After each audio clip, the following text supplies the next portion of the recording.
6장. 오늘 하나님 주시는 말씀은 스가랴서 6장 9절에서 15절 말씀입니다. 제가 가진 성경으로 구약성경 1317쪽에 있는 스가랴서 6장 9절에서 15절까지의 말씀입니다. 제가 봉독해 드리도록 하겠습니다. 6장 9절입니다.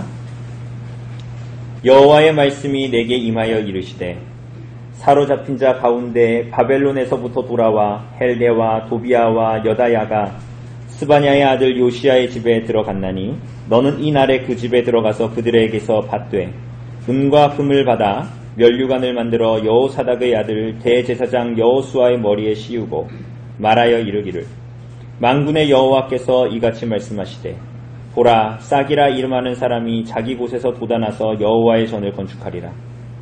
그가 여호와의 전을 건축하고 영광도 얻고 그 자리에 앉아서 다스릴 것이요 또 제사장이 자기 자리에 있으리니 이 둘 사이에 평화의 의논이 있으리라 하셨다 하고 그 면류관은 헬렘과 도비아와 여다야와 스바냐의 아들 헨을 기념하기 위하여 여호와의 전 안에 두라 하시니라. 먼데 사람들이 와서 여호와의 전을 건축하리니 만군의 여호와께서 나를 너희에게 보내신 줄을 너희가 알리라. 너희가 만일 너희의 하나님 여호와의 말씀을 들을진대 이같이 되리라.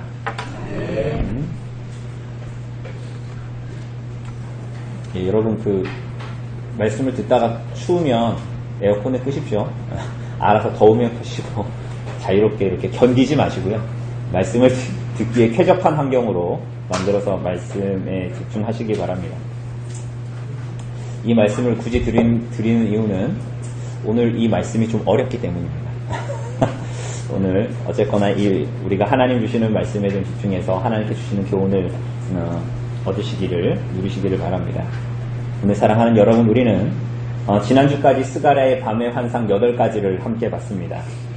우리가 알다시피 그 모든 환상은 8가지나 되었지만 한 밤에 주어진 것이었고 그 모든 것들은 성전 재건과 관련되어진 것이었습니다. 그리고 그 안에는 그래서 성전 재건과 관련되어진 환상이었기 때문에 성전 재건을 하기 위해서 바벨론에서 돌아온 모든 하나님의 백성들을 향한 위로와 격려의 말씀이었습니다. 그 위로와 격려의 말씀 안에는 당연히 성전을 재건하기 위해 온 하나님의 백성들의 어떠함도 굉장히 많이 포함되어져 있는 청산되어지지 않은 그들의 문제까지도 그 환상 가운데 나타났던 것을 우리는 봤습니다.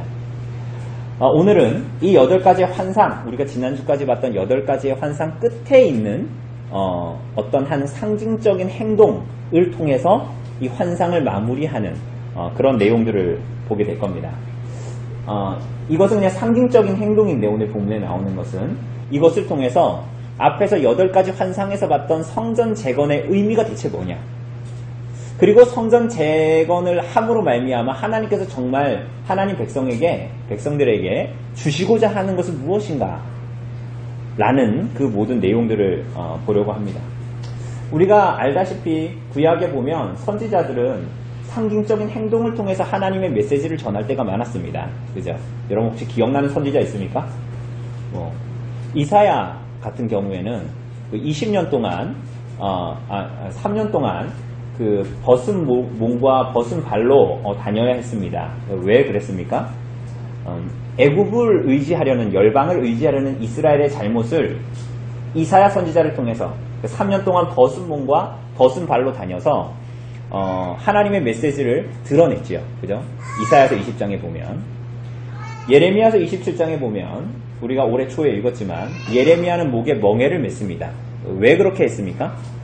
이스라엘 백성들이 이 유다로 유다가 멸망될 것을, 그죠? 바벨론의 포로로 잡혀갈 것을 나타내 그런 것이었죠.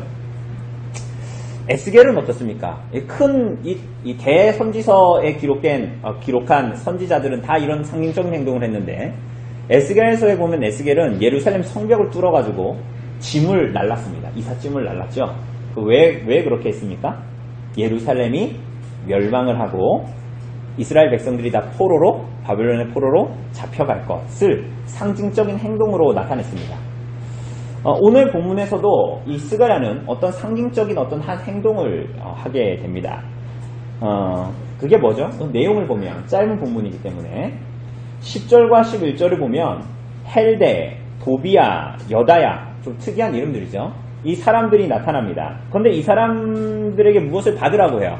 뭘 받습니까? 다음 절을 보면 은과 금을 받아요. 그리고 그것으로 뭘 합니까? 은과 금으로 면류관을 이제 만듭니다. 그리고 그 은과 금으로 만든 면류관을 가지고 어떻게 하라고 합니까? 대제사장 여호수아에게 씌우라고 합니다. 여러분 이게 무슨 말이죠? 여기서 이 면류관은 왕관이거든요. 왕관은 누가 씁니까? 왕이 쓰지요. 그런데 오늘 이 본문에 보면 이 왕관을 누구에게 씌우라 그럽니까? 대제사장 여호수아입니다. 여러분 대제사장의 우리가 옛날에 레위기 할 때 보면 제가 그림으로도 이렇게 출력해서 보여드렸었는데 대제사장은 왕관을 쓰지 않습니다. 대제사장은 이 터번 같은 거 쓰잖아요. 이렇게 되어져 있는 그런 거 보면 모자가 왕관처럼 되어져 있지 않아요. 그런데 이상하게 오늘 본문에 보면 이 왕관을 만들어서 그것을 대제사장에게 씌우라고 합니다. 그게 무슨 말입니까? 찬찬히 봅시다. 우선은 그 면류관을 만들기 위해서 은과 금이 필요한데 그것을 바친 사람들이 헬데, 도비야, 여다야, 그리고 스바냐의 아들 요시야입니다. 그런데 그들이 어떤 사람들이라고 설명에 나오나요? 그들이 어떤 사람들이래요? 그렇죠. 사로잡혔던 자, 바벨론에서부터 돌아온 자들입니다.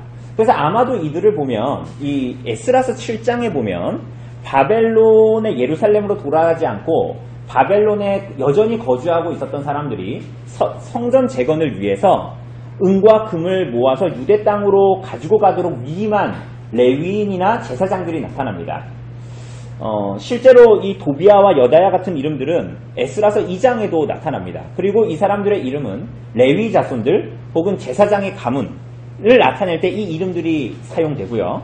그리고 요시야의 아버지 스바냐라고 나오잖아요. 근데 이 사람은 열왕기하 25장에 보면 바벨론으로 붙잡혀갔던 예루살렘이 멸망할 때 바벨론으로 붙잡혀갔던 두 제사장 가운데의 한 사람으로 이름이 기록되어져 있습니다. 그러니까 우선은 이 사람들은 에스라서와 긴밀한 연관을 가지고 있는 사람들이고 바벨론 사로잡혔던 자들 가운데에서 있었던 사람들입니다. 우리가 지난주 우리가 본 본문의 마지막 절 8절에서 말하는 대로 하나님은 택한 백성들이 하나님의 백성들이 다시 돌아오기까지 하나님 안에서 평안을 누리고 안식을 취하기까지 쉬지 않으시는 분이라고 했죠. 그죠?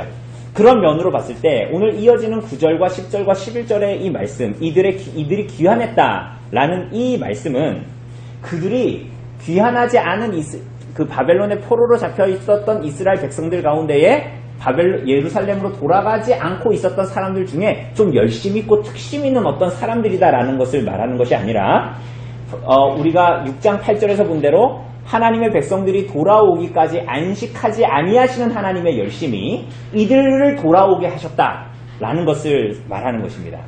그러니까 이 스가랴의 하나님의 말씀을 사실은 1차적으로 받는 사람들은 다 바벨론 포로에서 돌아와서 예루살렘 성전을 재건하기 위해서 있었던 사람들이지 않습니까? 그런데 이 하나님의 말씀을 듣지 못했던 바벨론에서 여전히 돌아오지 않았던 어떤 사람들이 돌아왔다라는 얘기예요. 그것은 곧 그들의 어떠한 열심으로 이들이 성전 재건을 하게 되는 것이 아니라 하나님의 열심이 하나님께서 하시는 그 모든 일이 이들 가운데 역사하고 있다라는 거야. 그 말을 듣고 깨달은 사람만 그 말씀을 따라가는 것이 아니라 사실은 본질적으로는 하나님의 열심이 하나님의 백성들을 불러 모으는 이 하나님의 일하심이 이들 가운데 지금 일어나고 있었다라는 것을 말하고 있는 거야.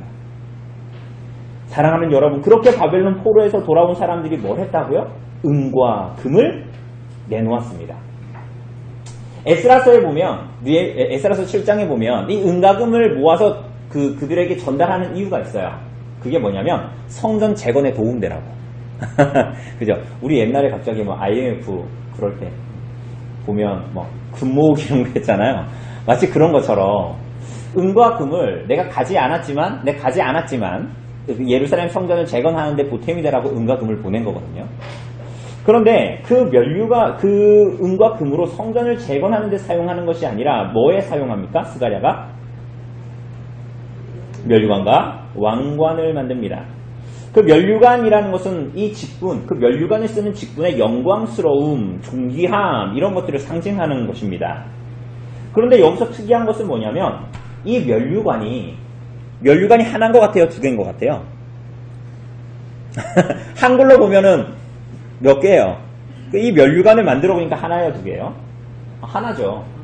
하나죠. 단수 같죠? 그런데 이게 원래 원문으로는 복수입니다. 그러니까 면류관 들인 거죠. 이것은 그냥 이렇게 어떤 장언 복수처럼 우리가 하나님이 성경에서 자주 엘로힘 이렇게 나오거든요. 근데 그 엘로힘은 복수예요. 하나님은 한 분인데 복수로 나타나는 이유는 그분의 권능과 위엄이 크시다 이런 것들을 나타내는 겁니다. 근데 이 면류관을 얘기할 때에는 그런 방식으로 쓰인 것이 아니라 정말로 이 관은 하나 이상이었던 것 같아요. 왜 하나 이상을 만들었을까요? 우리가 이제 나중에 볼 겁니다. 왜 그 관을 두 개를 만드는지. 근데 어쨌거나 오늘 이 면류관을 여호수아에게 시음으로 나타내고자 하는 하나님의 뜻이 무엇일까요? 사랑하는 여러분, 그에게 대제사장 여호수아에게 면류관을 씌우심으로 상징적으로 하나님께서 나타내시고자 하는 일은 만군의 여호와께서 직접 그들 가운데 일하실 것, 만군의 여호와가 일을 하실 것인데 그 만군의 여호와라는 것은 모든 능력을 가지신 하나님이 반드시 여호수아에게 면류관을 씌워서 하실 일이 절대로 실패하지 않고 완전히 성취된다라는 것을 말합니다. 절대로 변치 않고 사라지지도 않고 취소될 수도 없어요. 그럼 그 일이 뭘까요? 12절을 보면 12절 끝에 보면 뭐라고 나옵니까? 12절 끝에 여호와의 전을 건축하는 거야. 그러니까 이 상징적인 행동은 뭘 얘기하냐면 여호와의 전을 건축한다. 13절에도 시작할 때 뭐라 그래요? 그가 여호와의 전을 건축한다. 심지어 나중에 보면 또 먼데 사람들이 와서 여호와의 전을 건축한다. 뭐 이렇게 사실은 주요하게는 2번 혹은 3번이 나타납니다. 그런데 그 일을 12절만 보면 그 여호와의 전을 건축하는 일을 본문을 잘 보세요. 누가 한다고 얘기해요? 누가 합니까? 싹이라고 이름하는 사람입니다. 여러분 이 싹은 체마흐라는 단어인데 이것은 성경 구약의 곳곳에서 메시아를 상징하고 메시아를 지시할 때 나타나는 메시아적인 용어입니다. 사실은 우리 앞에서 봤어요. 여러분 기억나십니까? 어디서 이 말 나왔는지? 3장에서 나왔어요. 3장에서 대제사장 여호수아에 대한 환상들, 4번째 환상이 나타날 때 거기서 대제사장 여호수아는 예표의 사람인데 내가 내 종 싹을 나게 하리라 이렇게 나왔습니다. 기억나시죠? 내 종 싹을 나게 하리라. 그런데 이게 여기서만 나오지 않습니다. 이사야서에도 나옵니다. 우리 옛날에 어린이 설교할 때 2월달 마지막에 이사야서 9장을 할 때도 이 본문을 본 것 같은데 이사야서 11장을 보면 이렇게 나와요. 이새의 줄기, 이새가 누굽니까? 다윗의 아버지죠. 이새의 줄기에서 한 싹이 나며 그 뿌리에서 한 가지가 결실할 거다라고 얘기했을 때도 여기서 동일한 단어, 체마흐라는 단어로 싹을 다 말합니다. 그러면 이 싹은 누굴까요? 이 싹. 그렇죠. 우리는 다 예수님이니까. 맞습니다. 그런데 사실은 이 싹은 어떤 사람들은 스룹바벨이라고 얘기해요. 재미있는 게 뭐냐면 이 스룹바벨의 이름의 뜻이 바벨론의 싹, 바벨론의 가지라는 뜻입니다. 뿐만이 아니라 심지어 이 싹은 어디서 나온대요? 자기 곳에서 돋아나서 이렇게 말하죠. 그러니까 그가 속한 가문의 후손으로 나타나는데 우리가 보았다시피 스룹바벨은 누구의 손자예요? 유다의 마지막 왕인 시드기야의 손자입니다. 그죠? 그러니 여기서 말하는 싹은 어떻게 보면 스룹바벨 같잖아요. 여러분처럼 경건한 사람, 이 싹은 반드시 예수님이다 이렇게 말하지만 이게 사실은 보면 스룹바벨 같거든요. 그런데 좀 다른 게 있어요. 뭐냐 하면 우리가 앞에서 봤던 환상들의 결론이기 때문에 환상들을 얘기하는 거야. 4장 9절에 보면 그가 스룹바벨이 성전의 기초를 놓는다 이렇게 말하거든요. 그런데 여기서 성전은 여기서 말하는 성전은 바이트라는 단어예요. 4장 9절에서. 그런데 오늘 본문에서 싹이 건축하는 전은 헤칼이라는 단어를 씁니다. 이상하게 전이라는 단어를 쓰는데, 성전이라는 단어를 쓰는데, 저 어떻게 보면 이건 스룹바벨 같다. 스룹바벨 얘기하는 것 같아요. 그래서 이걸 본문에 보면, 아, 이건 스룹바벨이구나 하면서 읽을 수밖에 없는데, 갑자기 이상하게 그가 성전의 기초를 놓을 거야, 스룹바벨이. 그런데 오늘 싹이 여호와의 전을 건축할 거야 라는 전이 다른 단어를 이상하게 사용합니다. 여러분, 본문은 뭘 말하는 걸까요? 이 본문이 말하는 것은 스룹바벨이 짓는 전은 하나의 예표일 뿐임을 말해주는 것입니다. 그러면 이 성전은 의미가 없습니까? 그 예표일 뿐인 이 성전은 의미가 없을까요? 여러분, 이 성전은 신구약 중간기, 말라기에서부터 예수님 오시는 마태복음 그 사이의 중간기에 사실은 파괴됩니다. 이 스룹바벨 성전은. 심지어는 나중에 주후 70년 로마가 쳐들어와서 이 예루살렘 성전을 완전히 멸망시켜 버리죠. 그러니까 이 성전은 예표로서 주어져 있는데, 이 예표가 방금 전에 얘기한 대로 신구약 중간기에도 파괴되고 주후 70년에 로마에 의해서도 멸망당하는 이 예표인 성전이 완전히 망하게 되잖아요.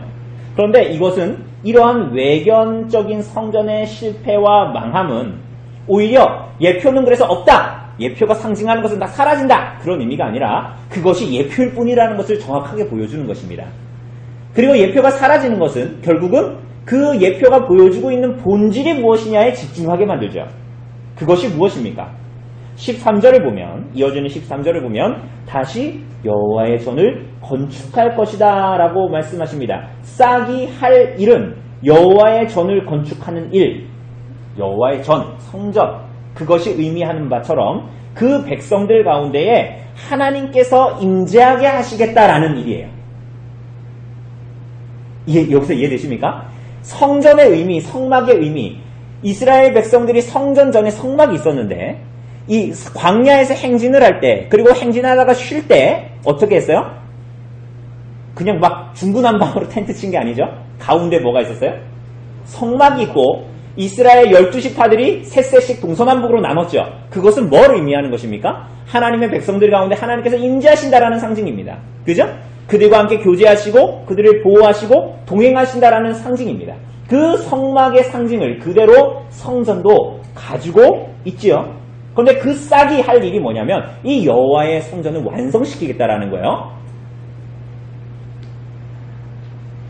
싹이 하는 일, 성전이 건축하는 일은 결국은 하나님의 백성들 가운데에 좌정하시고 이루실 궁극적인 그분의 임재, 그분의 임재라는 건 뭘 얘기합니까?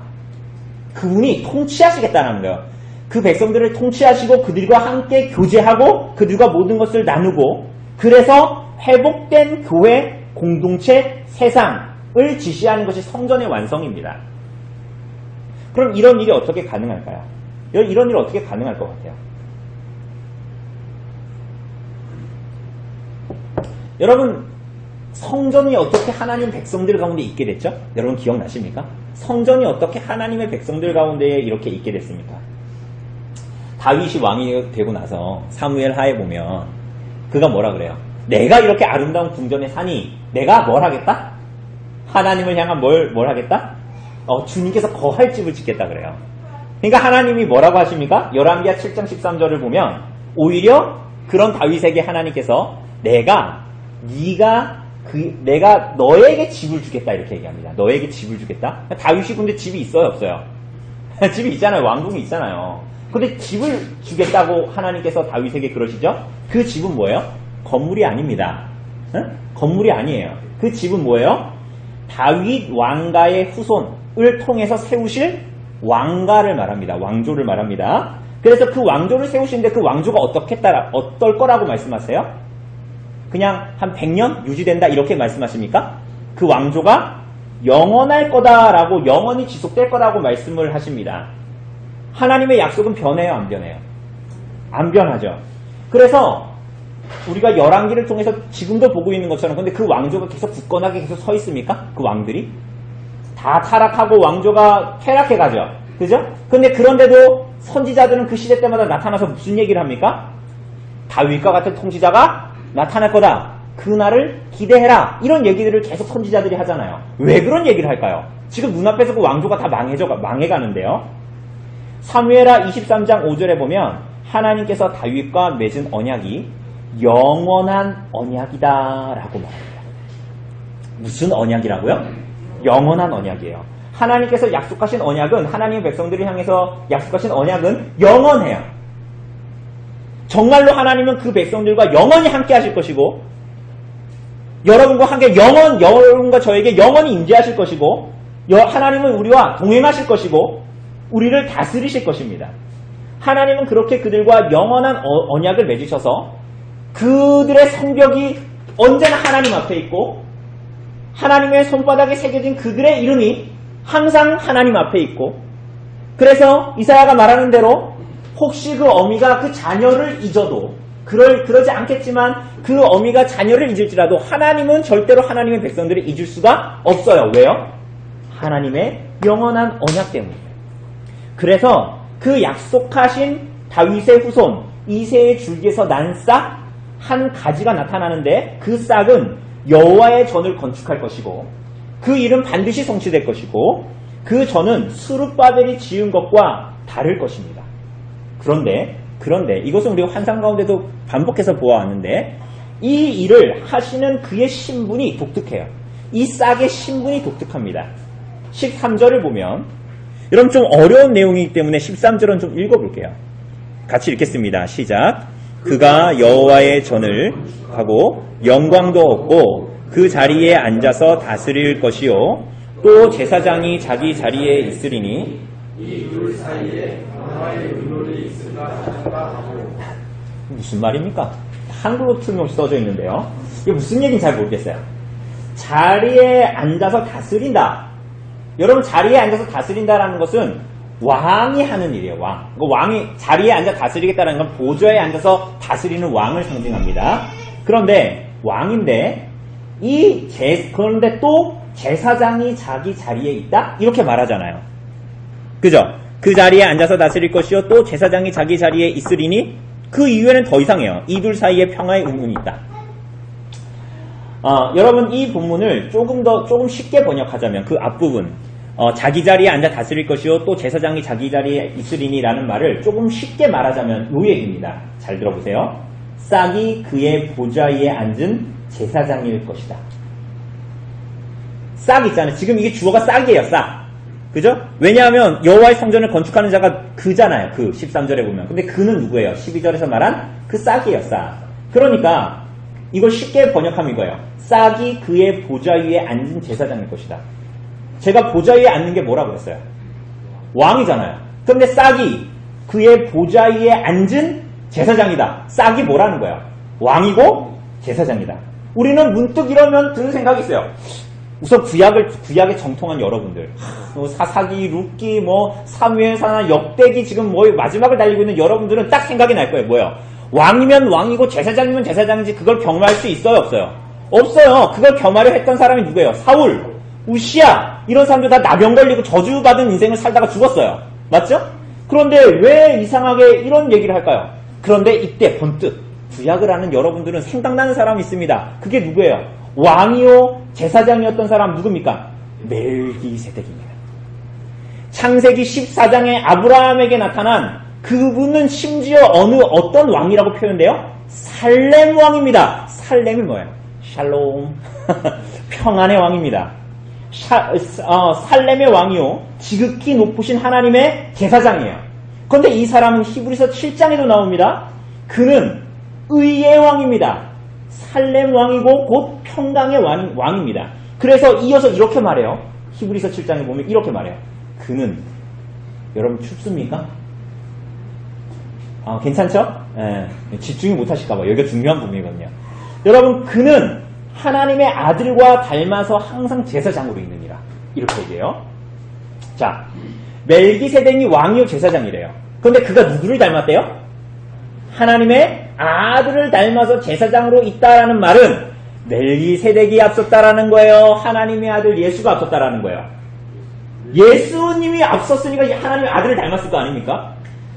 당연히 하나님의 아들이 앞선다는 말이죠. 그러니까 성경에 나타나는 모든 이들, 멜기세덱조차도 하나님의 아들, 하나님이 보내실 싹, 다윗에게 약속하신 가지의 예표를 가진 자일 뿐이다. 그렇게 하나님의 아들을 드러내고 있는 두 직분을 가진 멜기세덱에 대해서 히브리서 8장 1절이 정점을 찍으면서 얘기하는데 오늘 본문을 해석하는 중요한 키입니다. 히브리서 8장 1절을 이렇게 얘기합니다. 이러한 대제사장이 우리에게 있다는 것이라 그는 하늘에서 지극히 크신 이의 보좌 우편에 앉으셨으니 이분이 누구예요? 예수님이에요. 앉으셨으니 이분은 성소와 참 장막에서 섬기는 이시라 이 장막은 주께서 세우신 것이요 사람이 세운 것이 아니니라. 다시 이러한 대제사장이 우리에게 있다라는 것이라 그는 하늘에서 지극히 높으신 이의 크신 이의 보좌 우편에 앉았다는 건 뭐예요? 온 세상을 다스리고 있는 왕이라는 거예요. 성소와 이분이 성소와 참 장막에서 섬기시는 분이라 이 장막은 주께서 세우신 것이요 사람이 세운 것이 아니니라고 하십니다. 사랑하는 여러분, 이 두 직분을 가지고 오신 싹 그리고 그분이 하실 여호와의 전의 재건 그것의 목적은 그럼 뭐라는 거예요? 13절을 보면 하반절을 보면 이 둘 사이에 평화의 의논이 있으리라고 말하죠. 이 말은 샬롬을 목적으로 하는 안식을 목적으로 하는 하나님의 모든 작정과 실행 하나님의 역사 안에서 이루시고자 하는 하나님의 이 나라의 뜻이 두 직분을 가진 하나님의 아들로 말미암아 주어진다. 이 싹으로 말미암아 주어진다. 멜기세덱으로부터도 예표된 하나님의 아들 살렘 왕이요 의의 왕이신 그 하나님, 그죠? 심지어 멜기세덱조차도 하나님의 아들을 닮아 제사장으로 있는데 그 완전한 대제사장이요 왕이신 이 두 직분을 가진 자로 말미암아 이 일들이 일어난다. 참으로 이 세상의 안식, 우리가 지난주에 8절에서 봤던 안식, 평안, 샬롬을 그들에게 허락하실 것이다 라는 거죠. 어떻게요? 성전이 의미하는 바가 뭐죠? 성전을 재건을 그들에게 약속하시겠다라는 것, 성전이 그들 가운데 설 것이다라는 것은 무슨 말입니까? 방금 전에 본 것처럼 대제사장으로 오셔서 그 백성들의 죄를 모두 다 사하실 뿐만이 아니라 그분이 오늘 왕위에 앉아 온 세상을 다스리심으로 말미암아 하나님의 뜻과 계획을 이루실 것이다. 하나님의 싹이신 그리스도는 다윗에게 하신 영원한 언약대로 그들과 함께 계신다. 그러니 12절이 말하는 대로 이 싹이 자기 곳에서 돋아난다라는 말이 무슨 얘기예요? 자기 곳에서 난다. 이사야서 53장 2절이 말하는 것처럼 실제로 다윗의 왕가에서 나오신다라는 말이 맞죠. 동시에 이사야서 53장이 말하는 대로 마른 땅과 같이 비천한 곳에서 태어나신다라는 거죠. 그리고 지금 마른 땅과 같은 비천하고 연약한 스가랴 시대의 언약 백성들, 그리고 오늘 이 악하고 연약한 우리 시대에 우리와 함께 하시겠다라는 거예요. 어떻게 말입니까? 성전으로 우리와 함께 하신다라는 것입니다. 그래서 예언된 이 싹은 오늘 성전을 건축하셨습니다. 어디에 건축하셨어요? 우리 한번 가봅시다. 어디에 건축하셨을까요? 이미 건축하셨어요. 어디예요? 더 이상 성전은 건물이 아니게 됐죠. 요한복음 2장에서 말하는 것처럼 싹이 건축한 여호와의 전은 사흘 동안에 지어진 성전입니다. 어떻게 사흘 동안 지을 수 있을까요? 이거 짓는데도 오래 걸렸는데 어떻게 여호와의 성전이 싹이 건축할 성전이 사흘 만에 지은 바 되을 수 있었습니까? 죽음에서 부활하신 3일 만에 부활하신 그리스도께서 친히 뭐가 되어 주신 거예요? 성전 되신 것입니다. 그래서 마가복음 14장 58절이 말하는 대로 예수 그리스도야말로 우리의 성전이신데 손으로 짓지 아니한 성전으로 우리에게 오신 것입니다. 그래서 요한복음 1장 14절이 말하는 대로 말씀이 육신이 되어 우리 가운데 거하심에 라고 얘기했습니다. 이 말씀은 누구예요? 말씀이 육신이 되어 우리 가운데 거하신다라고 얘기했을 때 이 말씀은 누굽니까? 예수님이시죠. 그런데 이 말씀이 육신이 되어 우리 가운데 거하신다 그랬죠. 거하신다. 이건 성막의 용어예요. 성막의 용어. 그러니까 하나님께서 하나님의 백성들 광야에 있을 때 이스라엘과 함께 하신 거하신 하나님은 오늘 말씀이 육신이 되어 싹이 건축할 완전한 성전을 건축하는 분으로 오신 그 분은 예수 그리스도시고, 그분은 성전을 건축하셨는데 오늘 우리와 함께 계심으로 건축을 하셨어요. 그리고 하나님께서는 그래서 우리와 함께 계심으로 보호하시고 우리와 함께 하시고 교제하신다는 말입니다. 우리 가운데 장막을 치신 분이 누구라고요? 예수 그리스도이십니다. 그리고 그분이 친히 성전이 되셨는데 이 성전이 바로 뭐예요? 오늘 여러분과 저 교회입니다. 고린도전서 6장 19절 이하를 보면 너희 몸은 너희가 하나님께로부터 받은 바 너희 가운데에 계신 성령의 전인 줄을 알지 못하느냐 이렇게 말하죠. 이건 무슨 얘기입니까? 그리스도를 믿는 모든 자들에게 오셔서 그리스도께서 임재하심으로 그 모든 교회는 성도들의 모임은 어떻게 되었다라는 거예요? 성전이 되었다 이렇게 말하는 것입니다.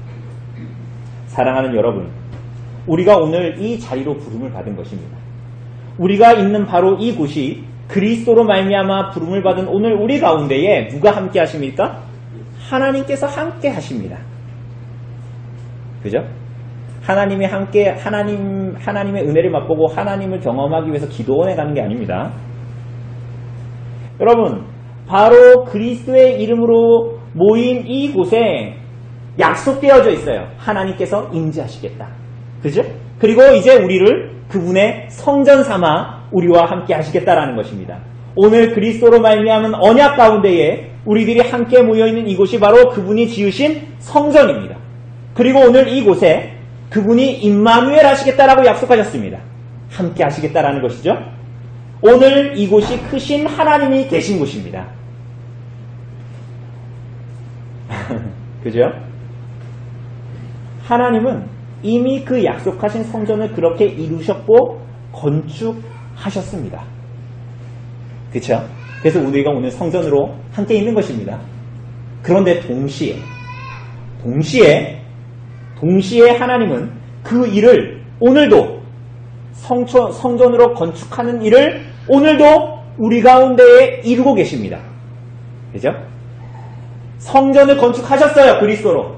그죠? 3일 만에 일어나심으로 그분은 손으로 짓지 않은 성전이 되셨습니다. 동시에 하나님은 그리스도께서는 오늘 우리 가운데에 그 성전을 건축하고 계십니다. 동시에. 건축을 하셨지만 동시에 건축을 하고 계십니다. 어떻게 말입니까? 예수 그리스도 안으로 한 몸으로 성전으로 부름을 받은 하나님의 백성들이 진정한 그리스도 안에서의 연합을 추구함으로 말미암아 지어져 가도록 말이죠. 그래서 두려움 없이 하나님의 분명한 싹이 성전을 건축하실 거라는 약속을 믿음으로 붙들고 내가 봤을 때는 성전이 안 될 것 같아. 내가 봤을 때는 저거는 꼴이 안 돼. 교회가 안 될 것 같아. 그러나 아무 상관없이 예수 그리스도로 말미암은 예수 그리스도로 예표되는 그 싹이 성전을 건축하셨다. 그리고 내 눈에 보기에 그거는 내 눈에 나의 어땀이 달려있지 않아요. 그래서 그 교회를 또한 이루실 것이라는 하나님의 약속이 분명히 우리에게 주어져 있기 때문에 그래서 내 눈에 보기에는 부족해 보이는 모든 것들을 하나님께서 사실은 미리 예비하셨고 스가랴 시대의 사람들이 다 뭐 한 거예요? 내 손에 잡히고 나의 어떠함을 내 손에 잡히는 것이 없고 나의 어떠함에 자꾸 매여있기 때문에 성전을 재건할 거라는 하나님의 환상이 시덥지 않게 여겨지는 거였거든요. 오늘도 마찬가지입니다. 그리스도로 말미암은 그리스도를 예표하는 그 싹은 성전을 재건하셨고 그리고 우리 가운데 이루실 것이라고 말씀하셨습니다. 그런데 우리들의 눈에 보기에는 그게 흡족하지 않아 보이는 거죠. 하나님께서 예비하실 거라 그랬잖아요. 힘과 능이 아니고 은과 금이 아니고 내 약속으로 말미암아 설 것이다. 내 능력으로 말미암아 성전을 건축할 것이다 라고 말씀하셨는데 우리는 자꾸만 거기에 눈이 안 가는 거죠. 약속하셨습니다. 하나님은 우리와 함께 하시고 영원한 언약이 주어졌고 그래서 그 언약은 만군의 여호와께서 이루실 것이기 때문에 취소될 수 없고 그렇기 때문에 우리들의 눈에 보기에 어떠한 부분이 보일지라도 하나님의 예비하시고 보내시고 이루실 일들은 절대로 무너지지 않아요. 그래서 그 성전 가운데 이루어가는 모든 사람들은 그리스도께 헌신합니다. 그리스도께 헌신합니다. 믿음으로 하나님 앞에 헌신하는 삶을 인생을 살아갑니다.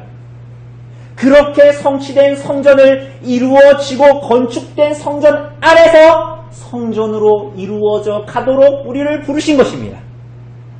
여러분, 그것이 교회이고 예수 그리스도로 말미암아 사흘 만에 세워진 성전이며 오늘 여러분과 제가 있는 손으로 짓지 아니한 교회 성전입니다.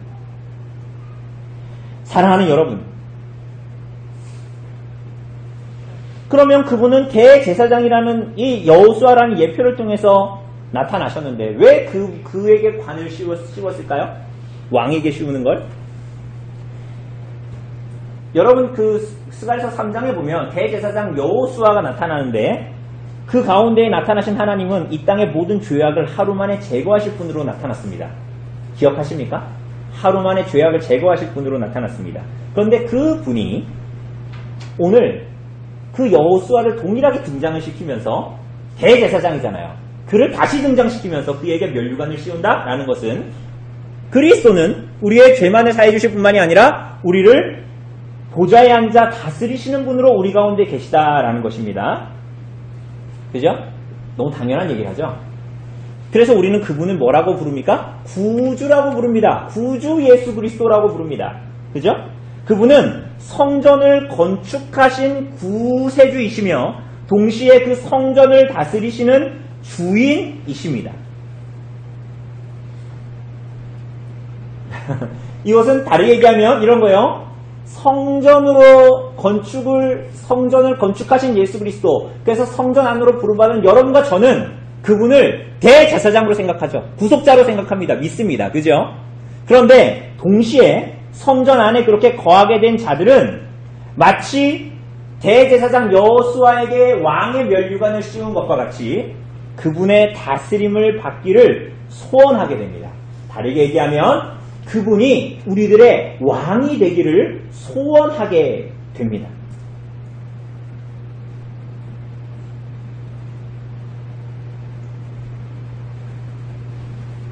그래서 그분을 왕으로 모시고 성전으로 지어져 갑니다. 그래서 학개서 2장 9절이 말하는 것처럼 이 성전의 나중 영광이 이전 영광보다 훨씬 클 것이고 이곳에 평안, 샬롬이 있을 것이다 라고 약속하셨습니다. 그럼 어떤 방식으로요? 15절, 마지막 15절을 보면 같이 읽겠습니다. 15절 시작. 원대 사람들이 와서 여호와의 전을 건축하리니 나를 너희에게 보내신 줄을 너희가 알리라. 너희가 만일 너희의 하나님 여호와의 말씀을 들을진대 같이 되리라. 먼데 사람들이 와서 여호와의 전을 건축한다라고 합니다. 여호와의 전을 건축한다라는 말은 사실은 정확하게 번역하면 여호와의 전 안에서 건축한다라는 것입니다. 앞에서 보았듯이 성전을 건축하시는 분은 누구죠? 그리스도이시죠. 그렇기에 이 말씀은 먼데 사람들이 성전을 막 짓는다 이런 의미라기보다는 먼데 사람들이 주의 성전을 사모하여 찾아오는 때가 도래할 것이라는 말씀이고, 그래서 그 사람들은 성령의 가르침에 순종하게 되고 주님께서 교회를 건축하시는 데에 그들 허락하실 성령의 은사들로 섬겨서 교회를 이루어 갈 것이다 라는 말씀을 하시는 것입니다. 자, 그렇다면 여기서 나오는 먼데 사람은 누굴까요? 여기 나오는 먼데 사람은 누굽니까? 1차적으로는 아직 바벨론의 생활을 청산하지 못하고 돌아오지 않은 많은 이스라엘 백성들을 지시하는 것입니다. 먼데 사람이라는 것 실제로 멀리 있잖아요. 그런데 또한 종말론적으로 이들은 이방인들을 얘기하는 것입니다. 그래서 사도행전 2장 38절에서 베드로가 설교할 때, 오순절에 설교를 할 때 이렇게 말합니다. 베드로가 이르되 너희가 회개하여 각각 예수 그리스도의 이름으로 세례를 받고 죄사함을 받으라. 그리하면 성령의 선물을 받으리니 이 약속은 너희와 너희 자녀와 모든 먼데 사람 곧 우리 하나님이 얼마든지 부르시는 자들에게 하신 것이라 라고 얘기하면서 베드로는 스가랴의 말씀을 인용하는 것이죠. 그리스도 안에서 어떤 조건이나 자격 없이 차별이나 소외됨이 없이 누구나 그리스도 안으로 부름받는 그리스도의 공동체, 세상이 말하는 주장하는 어떠한 것에 아무 구애됨이 없이 민족이든 언어든 가진 것이든 아무 상관이 없이 그리스도로 말미암아 참된 성전으로 부름을 받아 이 세상에 세워진 그리스도의 공동체, 그리고 그들이 그리스도의 영이신 성령께 받은 모든 말씀과 거저받은 은사들로 성전으로 지어져 가고 그렇게 소명에 신실하게 응답하며 살아가는 그리스도의 공동체로 세워져 갈 것이다 라고 하십니다. 정말 그럴까요? 여러분, 정말 그렇게 될까요? 정말 이게 가능할까요? 말씀대로 오늘 15절에 그 이후에 중간에 나오는 말씀대로 만군의 여호와께서 나를 너희에게 보내신 줄을 너희가 알리라. 먼데 사람, 우리가 사도행전 7장의 베드로의 설교에 나타나는 먼데 사람들이 하나님께로 회개하고 돌아온 것은 사도들의 어떠함 때문이 아니었지요. 우리가 알다시피 예수 그리스도께서 영원한 대제사장으로 이 땅에 오셔서 구속하시고 우리의 영원한 왕으로 하나님 보좌 우편에 좌정하셔서 성령으로 우리를 다스리기 때문에 일어난 일이죠. 하나님께서 그 아들 예수 그리스도를 주셨기 때문이고 그로 말미암아 성령을 우리에게 선물로 보내셨기 때문입니다. 그러므로 사랑하는 여러분, 그렇다면 하나님께서 아들을 보내셔서 하시는 이 모든 일의 수혜자가 우리들 아닙니까? 그죠? 그렇다면 우리는 어떻게 살아야 할까요? 오늘 이 말씀이 여러분과 저에게 그렇다면 어떻게 적용이 되어야 할까요? 베드로전서 2장 9절은 이렇게 말합니다. 너희는 교회를 말하는 거죠. 너희는 택하신 족속이요? 또 누구라 그래요? 왕 같은 제사장입니다. 거룩한 나라요? 그의 소유가 된 백성이라고 하십니다. 여러분과 저는 누구라는 거예요? 왕이요? 제사장이신 그리스도로 말미암아 전혀 새로운 시대를 맞이한 참된 성전으로 지어져가는 누구요? 왕 같은 제사장들. 그러니 우리는 그분이 부르신 자리, 그분의 부르심을 받은 자리, 왕 같은 제사장의 신분으로 이 땅을 살아갑니다. 여러분, 이것이 성전으로 지어져가는 일의 중심이요, 유일한 근거가 되는 것입니다. 이 땅에서 하나님의 백성들에게 맛보게 하실 성전의 이러한 성전의 영광은 이미 하나님께서 그 백성들에게 약속하시고 허락하셨고 변할 수 없는, 취소할 수 없는 하나님의 약속인 것이지요. 그러나 이 성전 건축의 완성은, 이 성전의 아름다움은, 이 손으로 짓지 아니한 성전의 아름다움은, 이 사흘 만에 다시 세워진 이 성전의 아름다움을 맛보는 것은 조건적입니다. 그리스도가 성전을 건축하셨죠? 그런데 성전을 궁극적으로는 또한 완성하실 것입니다. 그러나 이것을 오늘 우리들에게는 지어져가고 성전을 건축해 가도록 하신 것이죠. 왜요? 하나님의 약속의 성취는 무조건적이죠. 그렇게? 무조건적이지만 그렇게 성전으로 지어져 가는 일은 여러분과 저를 위해서 조건적입니다. 이게 이해되십니까? 이게 이해가 돼야 되는 거예요. 하나님이 우리 가운데 허락하신 복은 이미 예비되어져 있어요. 마치 총알이 나갈 것을 이미 대비하고 장전을 해놓은 것처럼 이미 준비되어져 있어요. 그것은 우리에게 허락하실 것입니다. 그러나 그것은 조건적으로 여러분과 저에게 반드시 주어질 겁니다. 왜요? 그것은 하나님이 우리와 여러분과 저의 어떤 반응이 있어야 일하시기 때문이 아닙니다. 그것은 순전히 여러분과 저를 위해서입니다. 어떻게 말입니까? 그 다음에 보면 너희가 만일 너희의 하나님 여호와의 말씀을 들을진대 이같이 되리라. 너희가 만일 너희 하나님 여호와의 말씀을 청종할진대라고 이전 성경에는 나와 있어요. 이건 다르게 얘기하면 진정으로 순종한다면 무너진 하나님의 교회의 회복을 주실 것이고 잃어버린 언약의 복을 다시 주실 것이다. 그것을 심지어 이미 준비되어져 있다. 라고 말씀하십니다. 오늘 사랑하는 여러분, 그렇게 그리스도로 말미암아 우리에게 주어진 미래를 믿음으로 취하도록 여러분과 저에게 허락하셨습니다. 그리고 그것은 여러분의 어떤 공로나 조건이나 자격으로 주어져 있지 않습니다. 여러분, 우리가 믿으라고 해서 이게 자격과 조건이 아니다 뭐 이런 것들은 이미 우리는 설명할 필요가 없습니다. 여러분 이것을 우리가 믿음으로 취하도록 하나님께서 주신 믿음으로 취하도록 우리를 부르셨습니다. 하나님의 말씀을 진정으로 순종하는가? 그래서 그분을 믿음으로 하나님의 말씀을 진정으로 순종하려고 하는가? 이거 달리 말하면 뭐예요? 예수께서 말씀하신 대로. 그의 나라와 그의 의를 구하려고 하는가에 달려있는 거예요. 오늘날 많은 교회들이 왜 잠들어 있죠? 오늘날 많은 교회들이 왜 성전의 아름다움을, 교회의 아름다움을 맛보지도 못하고 드러내지도 못하는 것 같습니까? 왜 그리스도가 대제사장으로 우리를 위해 죽으시고 만왕의 왕이신 쌍이신 그분이 심지어 왕으로서 오늘 하나님 보좌 우편에 다스리신다면서요. 그죠? 여러분과 제가 죽은 게 아니라 여러분과 저가 대통령이라는 게 아니라 하나님의 아들이 하나님 백성들을 구속하셨잖아요. 그리고 심지어 그분은 오늘 온 세상을 다스리시잖아요.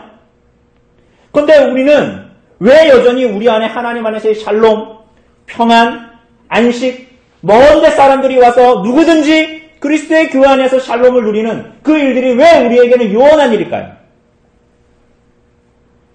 구주께서는 제자들에게 수고하고 무거운 짐진 자들아 다 내게로 오라 내가 너희를 쉬게 하리라 이는 내 멍에는 쉽고 내 짐은 가벼움이라 했는데 왜 우리에게는 하나님께서 주시는 계명이 이렇게 무겁게 느껴질까요?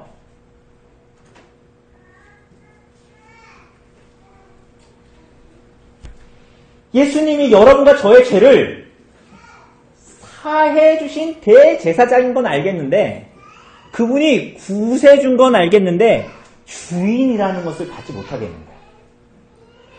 그래서 내가 막 사는 것에 대한 죄를 주님께서 가감해 주시겠다라는 걸 내가 받겠는데 그래서 내가 교회당 문을 딱 나가면서 일주일 동안 사람들과의 관계, 친구와의 관계, 부모와의 관계, 직장에서의 관계는 하나님이 주인이 아닌 내가 주인으로 살고 싶은 거죠.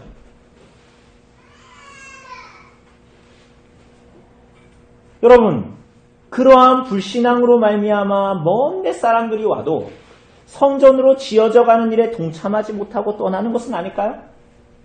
어느 시대나 교회가 하나님의 말씀에 순종하지 않으려고 할 때에 하나님의 말씀을 청종, 듣고 따르려고 하지 않을 때에 교회는 언제나 제살 파먹기를 했습니다. 언제나 제살 파먹기를 했습니다. 제살 파먹기 뭐 할 때 자주 씁니까? 명절에 가족들끼리 먹고 놀다가 이제 할 일이 없으면 고스톱 붙이잖아요. 그럼 가족들끼리 모여서 고스톱 붙이고 서로 따고 먹고 이러는 게 의미가 있습니까? 없습니까? 그죠? 내 딸의 돈을 내가 받아봤자 뭐 그게 제살 파먹기지. 교회가 하나님의 말씀에 순종하지 않으려고 할 때마다 뭘 하냐면 제살 파먹기를 합니다. 양상은 다양했어요. 하나님의 뜻과 말씀에 순종하려 하기보다는 성경을 가지고 서로를 못 잡아 먹어서 안달인 거야. 이 본문 하나 가지고 이걸 이렇게 해석하고 이렇게 해석하고 그래서 너는 이렇게 해석하면 넌 나쁜 놈이고 나는 착한 놈이고 난 똑똑한 놈이고 넌 미련한 놈이야. 이렇게 싸우는 거야. 하나님의 사랑으로 사랑하려고 하기보다는 서로를 비판하고 시기하고 질투함으로 주님께서 이루신 성전을 짝짝짝짝 금을 내기 시작합니다. 그리스도를 자랑으로 삼기보다는 자기 자신의 어떠함을 자랑함으로 세상조차도 그리스도의 교회에 돌을 던지는 거예요. 먼데 사람이 오기는커녕 먼데 사람은 전혀 오지 못하는 공동체를 만드는 것입니다. 그것은 교회 온 사람한테 아유 참 잘 오셨어요. 아유 참 고생 많으셨어요. 우리 교회 잘 오셨네요. 여러분 이런 거 얘기하는 거 아닙니다. 하나님이 교회장에만 계십니까? 그렇지 않아요. 하나님의 말씀에 청종하지 않으려고 하는 여러분의 삶에 일주일 동안 마음대로 살다가 교회만 와서 하나님 앞에 착한 척하면 되지. 그러면 교회를 이룰 수 있지 천만에요. 하나님은 만군의 여호와이시며 하나님은 어디나 계시는 분이십니다. 하나님은 우리와 함께 동행하시는 분이잖아요. 하나님께서는 그런 자들에게 그런 교회에 복을 주지 않으십니다.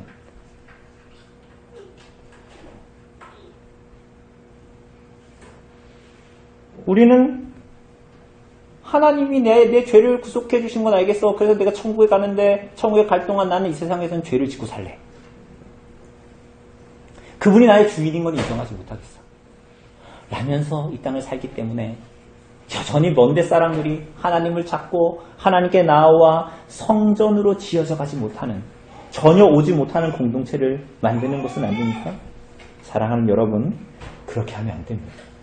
그렇게 하면 여러분은 먼데 사람이라도 그리스도의 교회 안으로 들어와서 성전으로 지어져 가도록 그리스도께서 십자가에 달려 죽으신 그 일을 다 깨뜨리고 방해하는 죄를 짓고 있는 것입니다.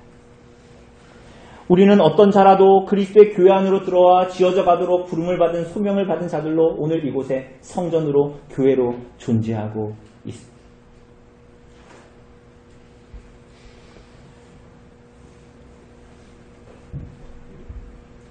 어쩌면 오늘이 왕의 면류관을 만드는 그 은과 금을 제공했던 헬데, 도비야, 여다야, 요시야가 드린 은과 금으로 성전을 재건하는 것이 아니라 왕의 왕관을 만든 것은 그들이 바벨론에서 돌아온 것이야말로 하나님을 그들의 진정한 왕이요 주인으로 섬기는 것임을, 참된 성전 재건의 의미를 나타낸 것임을 말하는 것이라고 할 수도 있습니다.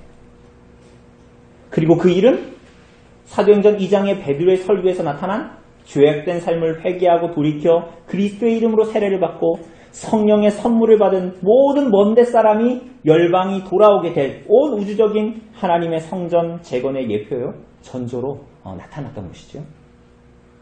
오늘 사랑하는 여러분은 어느 자리에 있습니까? 여러분은 이 말씀을 여러분의 삶에 어떻게 적용할 수 있습니까? 여러분은 구주 예수 그리스도를 누구로 고백하고 있습니까? 여러분, 하나님의 말씀에 진정으로 순종하고 반응함으로 성전을 완성하신 그분 앞에 성전으로 지어져 가고 이루어져 가기를 바랍니다.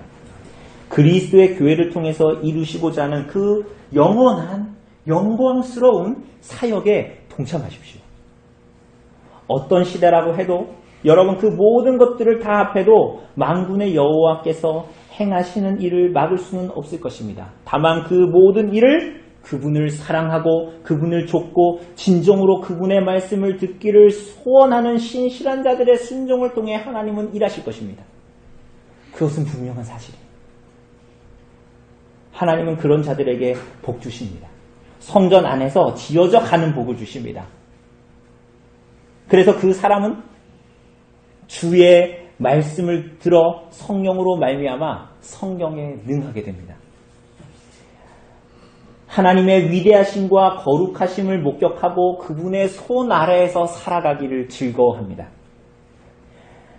모든 마음은 주님께서 성경을 통해 말씀하신 은혜의 교리에 사로잡히게 되고 우리의 자아를 부인하고 우리의 인간적인 목적과 야망을 부인하는 삶을 살고 자기를 자랑하는 것이 아니라 그리스도를 자랑함으로 자기는 어리석은 자로 나타나기를 즐거워합니다.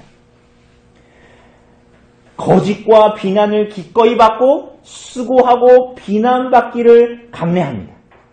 하나님으로부터의 칭찬을 구하며 그분만이 그의 모든 것이 되기를 소원합니다. 그런 방식으로 모든 성도들은 그리스도의 성전으로 지어져 가기를 소원하는 삶을 살게 됩니다.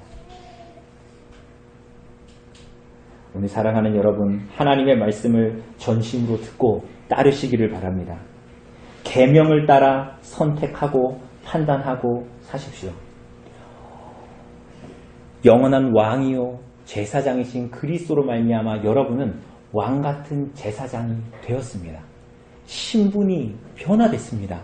거지가 아니요 지옥의 자식이 아닌 자들이 되었습니다. 그러므로 열왕기에 나오는 수많은 왕들이 그 나라를 다스렸던 것처럼 하나님의 율법을 옆에 두고 하나님 앞에 사십시오. 왕같은 제사장은 그렇게 살아가는 것입니다. 그 10왕들이 율법서의 등사본을 옆에 두고 그 나라를 다스렸던 것처럼 이 세상을 살고 통치하도록 부름받은 것이 성도요 교회입니다. 여러분, 그 시대를 살았던 말라기가 그랬고 스가랴가 그랬고 에스라가 그러했고 느헤미야가 그러했습니다. 참된 성전을 건축하시기 위해서 아기 예수가 이 땅에 오셨을 때에 무너질 성전에서 그 완성을 보고 그분을 안고 찬양했던 그날을 고대하며 참된 성전을 오실 그분을 고대하며 일평생을 기다렸던 시므온과 같은 자, 그 아기를 목도했던 아기 예수를 목도했던 안나와 같은 자들이 다 그러했습니다. 그들은 이 세상에서 초라해 보였을지 모르지만 그들은 하나님의 아들을 닮은 왕 같은 제사장들, 참된 성전에 속한 자들로 이 땅을 살았습니다. 여러분, 그렇게 부름을 받은 자들이 오늘 여러분과 저 교회입니다. 그분을 대제사장일 뿐만이 아니라 여러분의 왕이요 주인으로 모시고 이 땅을 살아가는 여러분과 저입니다. 오늘 사랑하는 여러분, 참된 성전이신 그리스도 안으로 부름을 받은 여러분, 부름을 받은 대로 성전으로 지어져 가십시오. 일평생 다 하도록 진정으로 주님을 사랑하고 그분의 말씀을 여러분의 곁에 두고 그 말씀을 붙들고 이 땅을 살아가십시오.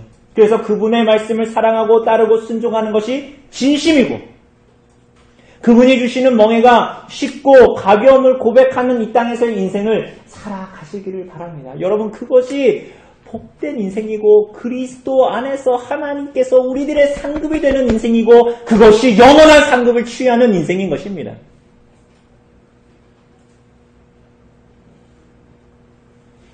오늘 사랑하는 여러분, 그래서 그리스도 안에서 지어져가는 성전의 아름다움과 영광을 맛보시는, 이 땅에서 맛보시는 성도님들 되시기를 바랍니다.